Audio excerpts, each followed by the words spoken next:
ध्यान रहेगा तो क्वेश्चन कोई भी हो जाएगा। अब इसके बाद हम इंटीग्रेशन पढ़ेंगे।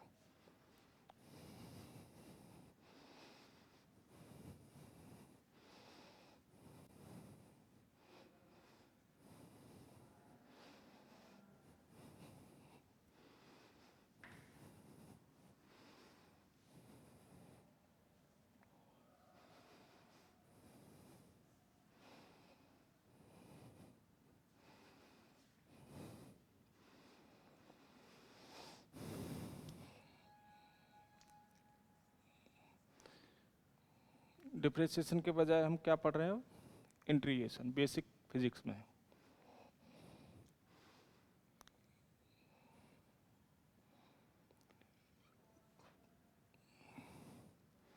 Integration useful for physics, lecture 1।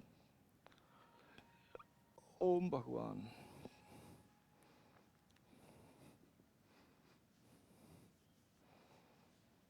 आप कोई डाउट हो फिजिक्स से रिलेटेड या जो टॉपिक चल रहा है उससे रिलेटेड कोई भी डाउट हो तो आप इस व्हाट्सएप पे संपर्क कर सकते हैं। इधर देखो बच्चों, पहले हम इंटीग्रेशन का साइन देखेंगे। तो साइन ऑफ इंटीग्रेशन,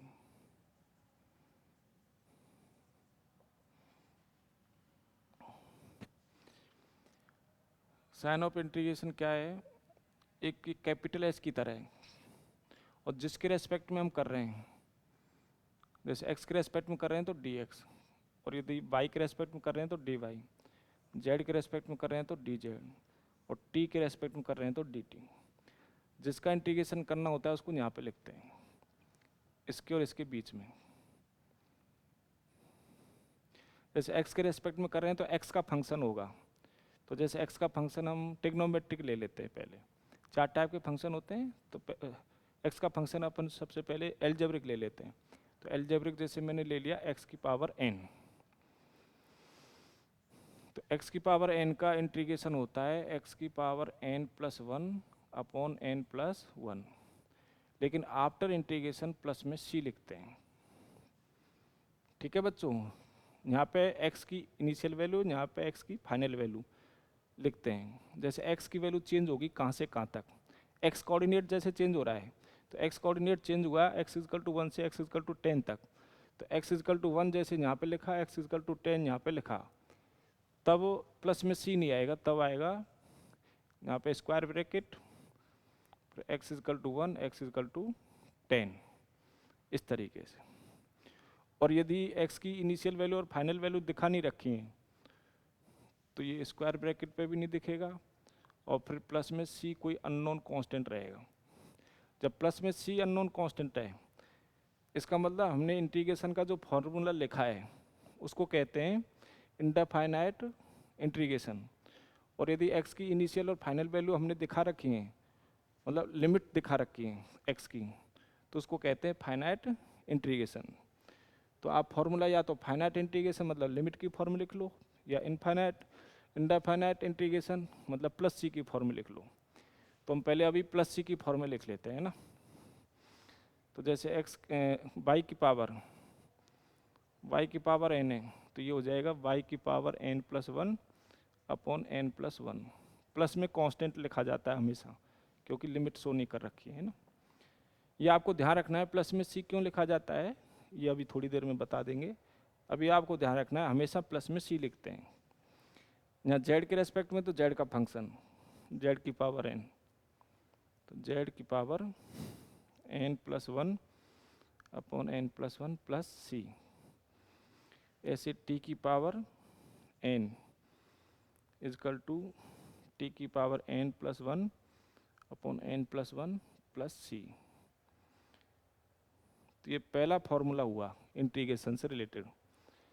तो ये साइन भी हो गया, फिर फंक्शन हो गया, फिर फॉर्मूला हो गया।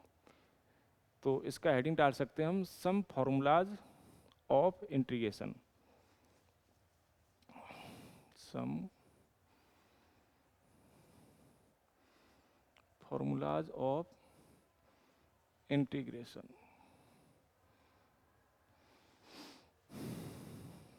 तो ये एक्चुअल में अलग अलग फंक्शन के जैसे एक्स के रेस्पेक्ट में या वाई के रेस्पेक्ट में या जेड के रेस्पेक्ट में या टी के रेस्पेक्ट में, तो फॉर्मूला तो एक ही है, तो इसको सबको एक ही फॉर्मूला कहेंगे, है ना। किसी एक के रेस्पेक्ट में लिख लेते हैं हम, ओनली एक्स के रेस्पेक्ट में। अब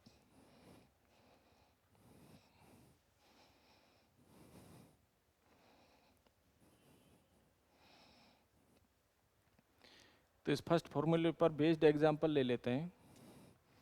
तो एग्जांपल 1, तो इंटीग्रेशन x की पावर जैसे 4 है, तो यहाँ पे n की वैल्यू में 4 यूज़ कर रहा हूँ, dx, तो ये हो जाएगा x की पावर 4 + 1 अपॉन 4 + 1 प्लस सी। तो x की पावर 4 + 1 कितना 5 अपॉन 5 प्लस सी। दूसरा एग्जांपल, ये कैपिटल एस की तरह है, x की पावर 5 dx। तो इंटीग्रेशन में पावर +1 हो जाती है, जबकि डिप्रिसिएशन में पावर -1 हो जाती है ना। तो डिप्रिसिएशन में क्या था, n-1 हो गया था, लेकिन यहाँ पे n+1 है, तो इसमें पावर इंक्रीज होती है x की। तो x की पावर 5 + 1, इसे 5 + 1 plus C equal to, plus में सी हमेशा आएगा, कांस्टेंट हमेशा आएगा प्लस में, कोई भी अननोन कांस्टेंट। तो x की पावर 6 अपॉन 6 प्लस सी। तीसरा एग्जांपल,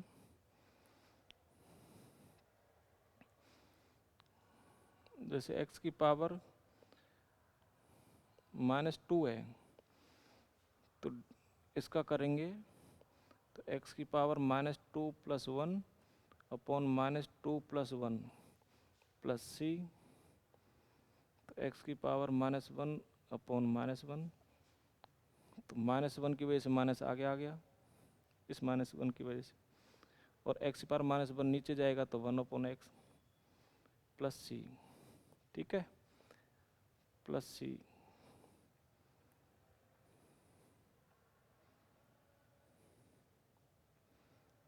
ये आ जाएगा आपके, प्लस सी तो रहेगा। इसके बाद देखिए, आपको ये ध्यान होना चाहिए बच्चों, डिप्रिसिएशन और इंटीग्रेशन एक दूसरे के उल्टे होते हैं। डिप्रिसिएशन मतलब होता है अलग अलग करना, और इंटीग्रेशन मतलब होता है इकट्ठा करना। डिप्रिसिएशन मतलब होता है तोड़ना, ब्रेक करना। इंटीग्रेशन का मतलब होता है समेशन, है ना, समेशन। समेशन का इसीलिए यहाँ पे कैपिटल एस की तरह है, समेशन का पहला क्या है एस, इसलिए इसका सिंबल एस की तरह है।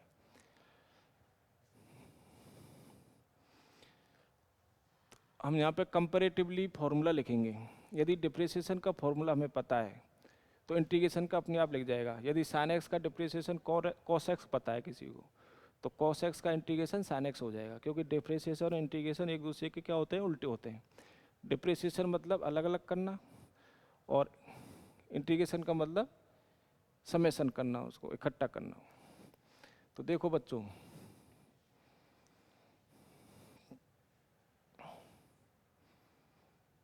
इधर डिप्रिसिएशन के लिख देते हैं, इधर इंटीग्रेशन के लिख देते हैं। डिप्रिसिएशन के आपको याद हो गए तो इंटीग्रेशन के अपने आप याद हो जाएंगे। तो पहला फॉर्मूला तो आपको लिख ही दिया इंटीग्रेशन का। ट्रिग्नोमेट्रिक फंक्शन का देखिए, जैसे d/dx साइन एक्स, इसका d/dx मतलब डिप्रिसिएशन क्या होता है, कॉस एक्स। तो कॉस एक्स का इंटीग्रेशन होगा साइन एक्स,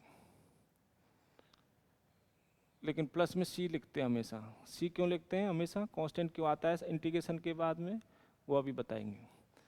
दूसरा फॉर्मूला d/dx, कॉस एक्स का d/dx होता है माइनस साइन एक्स, तो माइनस साइन एक्स का इंटीग्रेशन होगा कॉस एक्स, लेकिन प्लस में सी लिखते हैं ऑलवेज। फिर d/dx, जैसे 10x है, तो 10x का क्या, sec स्क्वायर x, तो फिर sec स्क्वायर x का इंटीग्रेशन 10x हो जाएगा, लेकिन प्लस में c लिखते हैं। ऐसे d/dx log x, log x का डिप्रिसिएशन 1/x, तो 1/x का इंटीग्रेशन लॉग एक्स प्लस में सी लिखते हैं। 1/x को ये ऐसे भी लिख सकते हैं, एक्स की पावर -1, एक्स की पावर -1, तो लॉग एक्स प्लस सी। भाई 1/x लिखो चाहे एक्स की पावर -1 लिखो। तो देखो बच्चों, यहाँ एक्स की पावर -2 का तो ये आया इंटीग्रेशन, लेकिन वहाँ एक्स की पावर -1 का फॉर्मूला इस तरीके से नहीं लगाएंगे। यदि यही फॉर्मूला हम यहाँ पे यूज करें इसमें, तो एक्स पावर -1 +1 हो जाएगा, क्योंकि +1 है इसमें, पावर में प्लस करते हैं। तो -1 + 1 क्या हो जाएगा, एक्स पावर 0, एक्स पावर 0 क्या हो जाएगा 1, तो 1 आना चाहिए। लेकिन log x का डिप्रिसिएशन 1/x है, तो 1/x का क्या होगा log x, क्योंकि ये एक दूसरे के उल्टे होते हैं। किसी का डिप्रिसिएशन होके आया है, उसका वापस से इंटीग्रेशन किया जाए तो वही मिल जाएगा, है ना। तो इसमें यहाँ इस फॉर्मूले की एक लिमिटेशन हो गई। इस फॉर्मूले में n की वैल्यू यदि -1 है तो ये फॉर्मूला यूज़ नहीं होगा। n की वैल्यू यदि -1 है तो वो पावर वाला फॉर्मूला यूज़ नहीं होगा, दूसरा फॉर्मूला होगा यूज़, कौन सा, log x। तो यहाँ इसकी लिमिटेशन क्या रही, इस फॉर्मूले में n की वैल्यू क्या नहीं होनी चाहिए, -1 नहीं होनी चाहिए।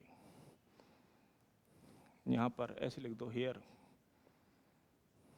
n is not equal to -1, इस फॉर्मूले n की वैल्यू -1